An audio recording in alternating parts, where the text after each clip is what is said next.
Mamaya padala ng pera pero nagkakasakit na pala sila nang hindi mo alam.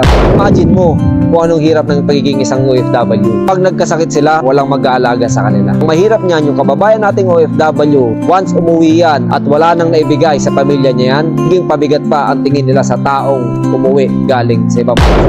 Wala na kasing ambag, kaya ganun ang tingin nila. Para sa mga katulad kong OFW, mag-ipon kayo para sa sarili nyo. Huwag nyong ibigay lahat sa pamilya. Mamaya padala ng pera pero nagkakasakit na pala sila nang hindi mo alam.